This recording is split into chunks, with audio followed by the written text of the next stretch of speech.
the least educated public out there. They need these sharecroppers. That's what they're looking for. Just stripping us of rights and stripping us of all the resources that are bettering the communities in solidarity. It's very difficult to get ahead of it. We don't just address it as it comes at us. Thank God it's not like this is the third bill, the fourth. This is the first fucking bill, y'all. You know what I mean? We can do this. This is. They're not going to get ahead of us. We might put something in the chat, and this is exclusive to Dallas. And I know there's programs in each city, maybe even each little rural county that boys and girls may be in. But he brought up the Butler projects where he's from.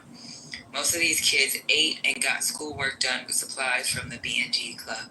Like, this is crazy. Because, you know, when I was a kid, I ain't from the projects or nothing, but, like, New York City, in the summertime, would open their little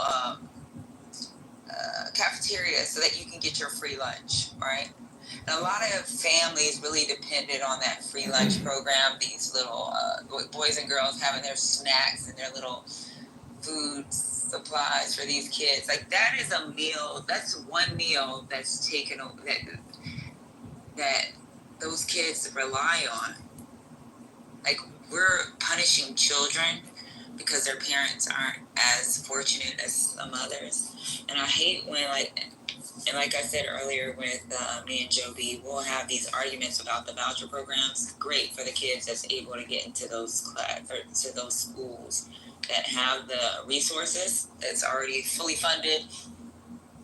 But it sucks for the kids that their parents can't just move them where they need, or even get them into that program. People forget that just because of the voucher program doesn't mean you're going to get accepted into that school.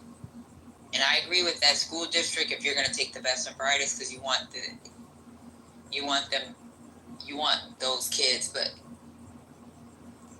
there's only so many seats. Schools are built based off of that district. So if there's only 5 seats of kids that they're going to receive, or let's say 20 or 30, a school that has a population of, let's say, a small school of 1,000, right? A school that has a population of 1,000 and you're trying to move these students or your child to a better district, they're not all going to get accepted. So the funding that's left for that school is going to result in some bullshit. And that's why I wanted to, I had told Joby, look up, and anybody else that's in, look up what happened in Rockland County, New York.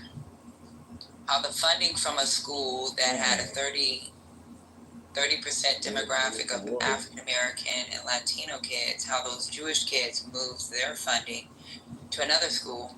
And something as fucking simple as a fucking water fountain wasn't even able to be funded so that these kids can have access to a water fountain.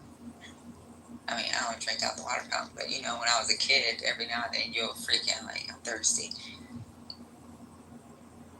Like, this shit is crazy. I know the NAACP was suing because of how that money got moved. Not only did the money get moved, the freaking community took over that board. So it made it easier for a lot of these kids to be transferred to these private schools and these other public schools that they needed their kids to be in, leaving behind these Black and Latino kids in a dilapidated school setting with not enough teachers and even less resources for them to get a better education. It's just really fucked up. Like, I don't understand how y'all think this makes sense for kids.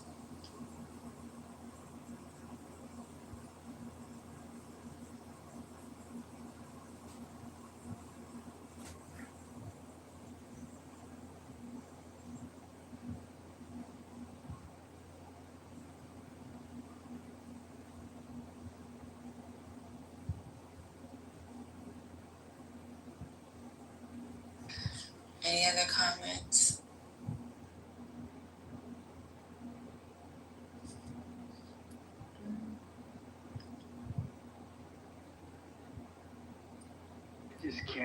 this war to end.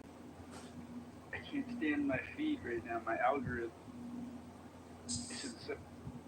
So we got 2 comments, one from Kish and another one from Womack. Hey Kish, how you doing, babe?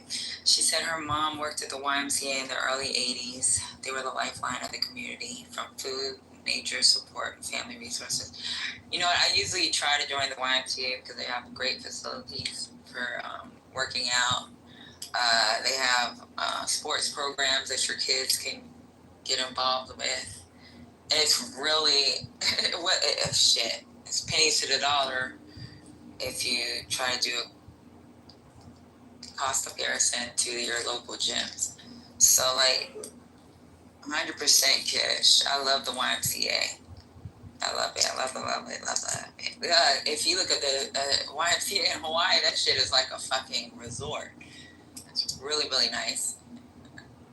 Really inexpensive. And a lot of the locals use the YMCA for their sports programs. And they have tutoring programs. They have the YMCA in Hawaii had after school. I didn't even know YMCA, so I guess they might have them in a lot of other states as well. But they have after school programs for kids and really good summer camps. And I did send my daughter to a lot of the YMCA summer camps too. So, and then Womack put, as a kid, you don't understand why the spot that gave you security closed down. You just know you don't have breakfast or a safe place to go after school anymore. And it's really sad. It is sad. It's sad. Good morning, Thomas. Well, damn. You alive? I came in your room last night and I kind of had a clean house. Sorry about that. I just wanted to apologize to you personally about that. So, What'd you do? Infinity. Do I need to explain more? Oh, never mind. You did a great job, Thomas. No need to apologize. No apology. Man.